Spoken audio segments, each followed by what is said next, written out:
in Haryana, only fully vaccinated individuals will be allowed in public places from the 1st of January. Delhi has now banned all Christmas and New Year gatherings. Delhi markets have been asked to implement a no mask, no entry strategy. Karnataka government has also ordered war rooms to be restarted and all COVID patients to be physically assessed. In Bengaluru, there's going to be no DJs playing in clubs and no parties permitted in apartment complexes.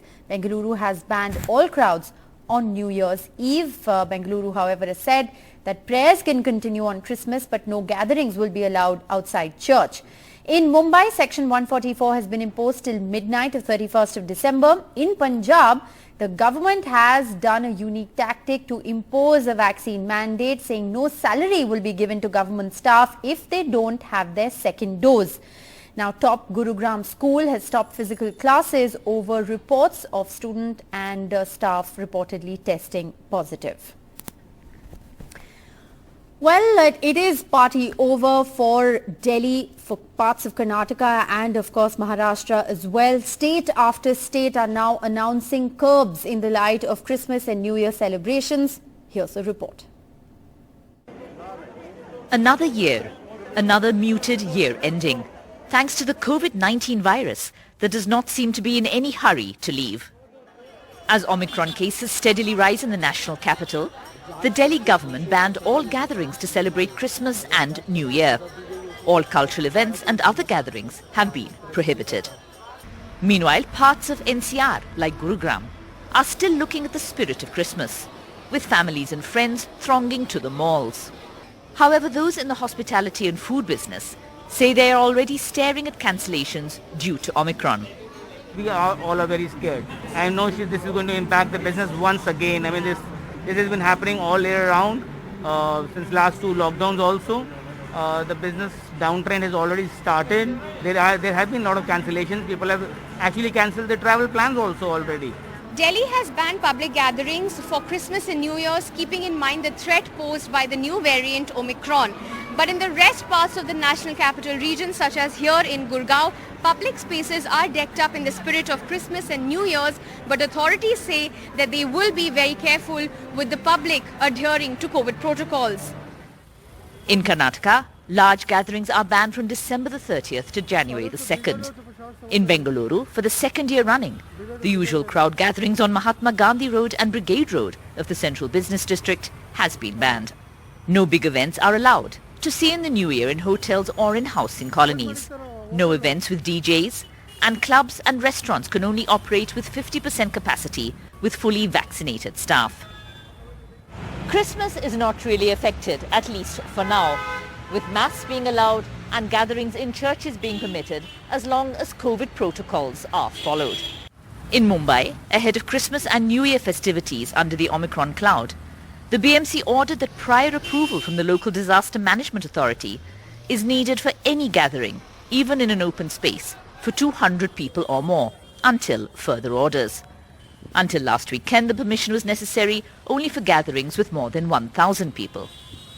New Year celebrations will of course looks like to be in low-key. The 144 recent clampdown, although it doesn't affect the hotel and restaurant operations, is kind of leaving a sense of doubt and in the minds of the people as to what is going to happen. But let me tell you, the industry is fully geared up and all protocols are being fully followed in every restaurant and hotel. With officials calling for strict and prompt action before cases hit critical thresholds, more curbs cannot be ruled out. With Pooja Bharadwaj and Shonakshi Chakravarti, Maya Sharma for NDTV.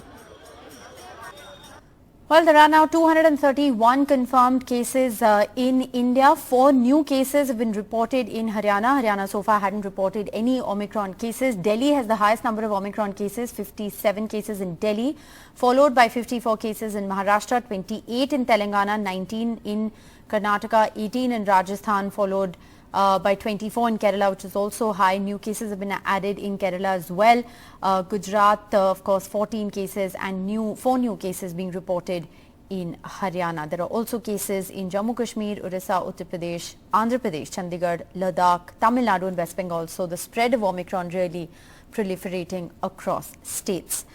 All right. Well, let's also get you the other big development. Prime Minister Modi is now going to be holding a crucial COVID-19 review meet on Thursday. This meeting comes at a time when cases are slowly but steadily rising.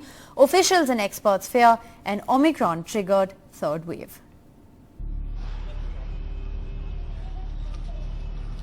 Behind these obscured doors and windows are some of Delhi's Omicron patients.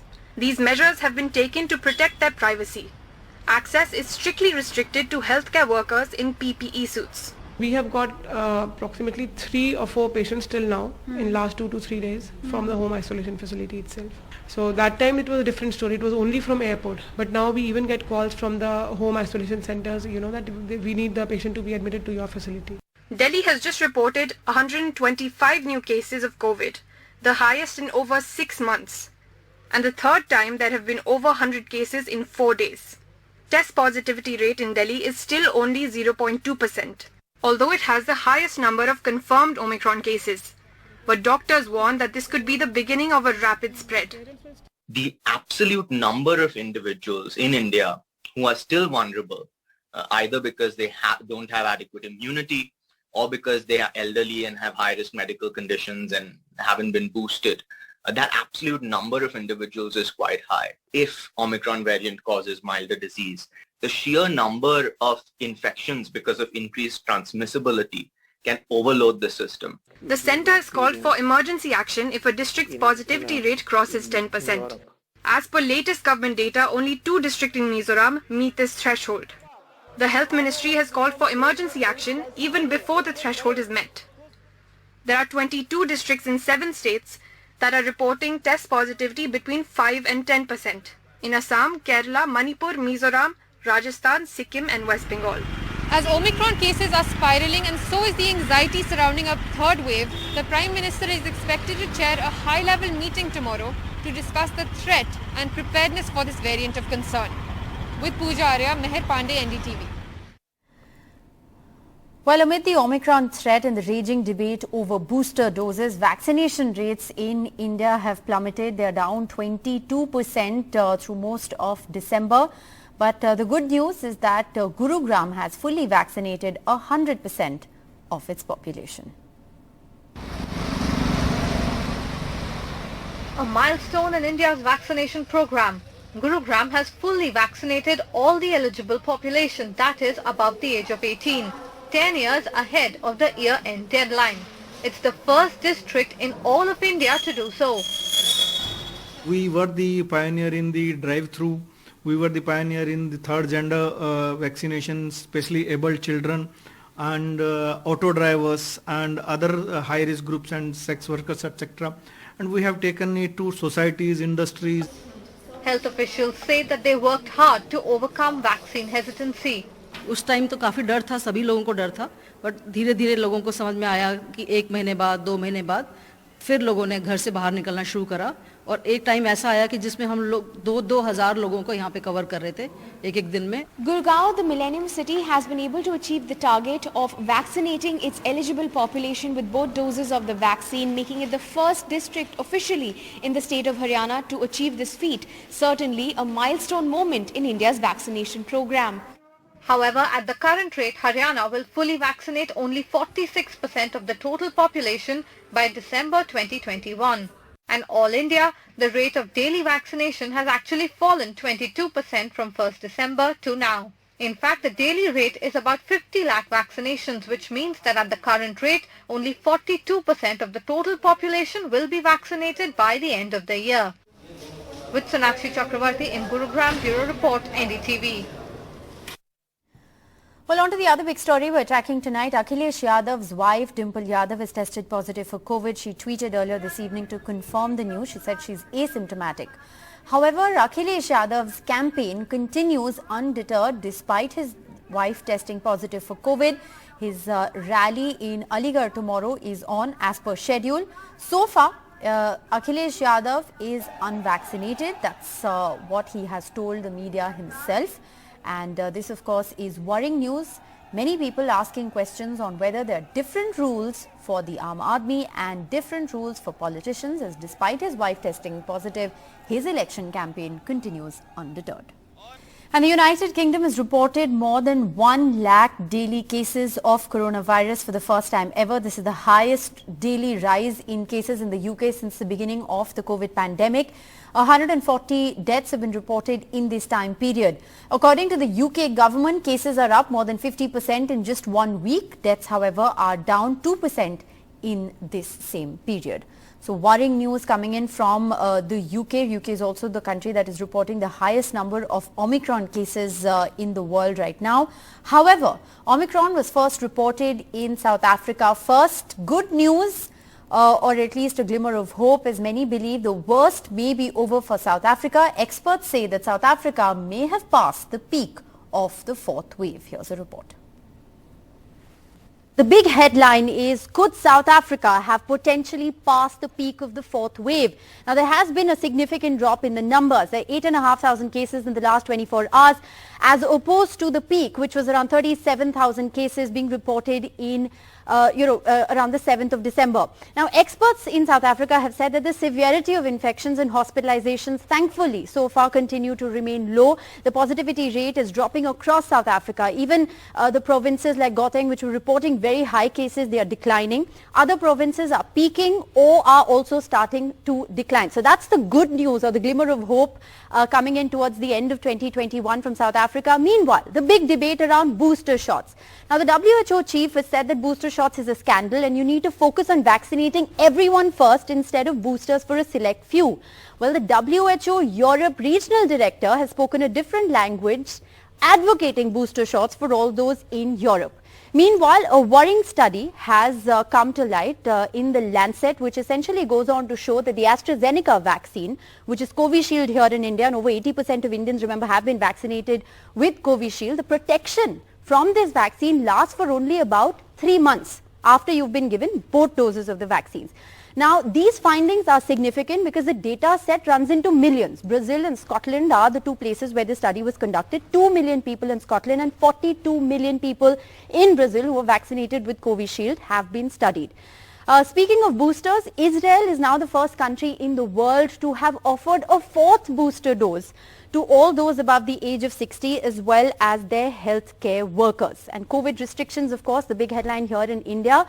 But in the US president has said that all vaccinated people can in fact go ahead and celebrate Christmas. The UK Prime Minister also, despite the surge in cases, has said no tougher measures before Christmas will be implemented. And of course, the big international headline in terms of Bill Gates, who took to Twitter in a series of tweets and has voiced, I think, everyone's fears and concerns about Omicron, where he said that we could potentially be entering the worst phase of the pandemic so far. He's also talked about the historic spread and highlighted just how little we know about just how sick Omicron makes us.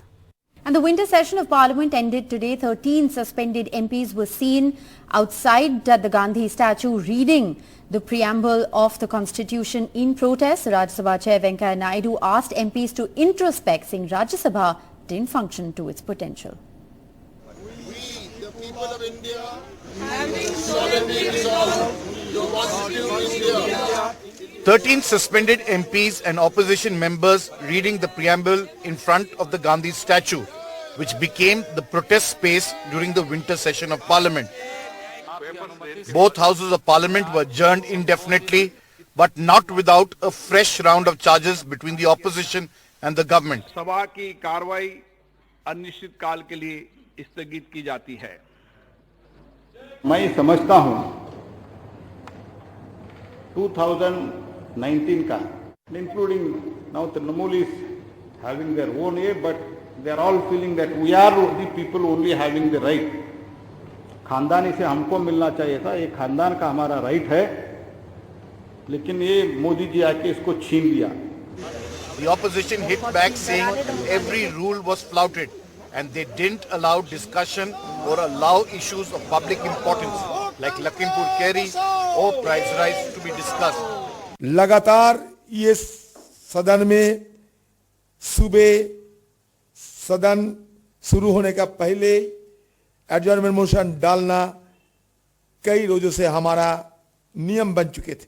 सरकार अगर चाहते थे, मान लीजिए हम लोग कभी कहते हैं सरकार को कि प्राइस राइज की मुद्दे पे चर्चा करो, हम चाहते हैं आपदा के मुद्दे पे चर्चा करो, क्लाइमेट चेंज की मुद्दे पे चर्चा करो। उस समय कैसे लगा देते कि अंडर रूल 193 हो सकता है। The Rajya Sabha was a flashpoint after 12 members of parliament were suspended for acts in the previous session, and a 13th, Derek O'Brien, suspended on Tuesday for reportedly throwing a book towards the table. I am not happy to share with you the House functioned much below its potential. I urge all of you to collectively and individually reflect and introspect if this session could have been different and better. The government says the Lok Sabha's productivity was 82% and Rajya Sabha was only 48%. With the breakdown between the government and the opposition, Parliament has seen a new low, with many members saying that key legislations are not getting the required scrutiny they require. With camera person Sachin Gupta, Sunil Prabhu, NDTV. Well, on to the big political focus. Ex-Chief Minister of Uttarakhand, Harish Rawat, appears to be disgruntled. He put out a series of cryptic tweets where he's accused the Congress leadership of tying his hands and his feet. He, remember, is a key troubleshooter for the Congress and appears now to be the party's new rebel. Well, Harish Rawat, the top aide of the Gandhis, targeted the party ahead of elections, saying the organization has turned its back on him. He's also tweeted and talked about how he's been thinking it's gone too far and it's time to perhaps rest. He says he's in a state of turmoil and hopes that the new year will show him the way. Harish Rawat, remember, is the Congress's face ahead of the Uttarakhand elections. He's also the man who navigated the conflict between Captain Amrinder Singh and Navjot Singh Sidhu amid that ugly spat that played out in Punjab. Now, interesting also is that Captain Amrinder Singh, in fact, hit out at Harish Rawat, saying, "You reap what you sow." Sir समय आएगा तो आपको बताएंगे ना, आपको share नहीं करेंगे तो किसको करेंगे? लेकिन सर आपको क्या लगता है ऐसी मजबूरी क्यों आनी पड़ी सर? जब आपको शेयर नहीं करेंगे तो किसको शेयर करेंगे? इतनी मजबूरी क्या हुई सर आज? जब मगर आपको बुलाएंगे, आपसे शेयर करेंगे। आप इस समय आनंद लीजिए।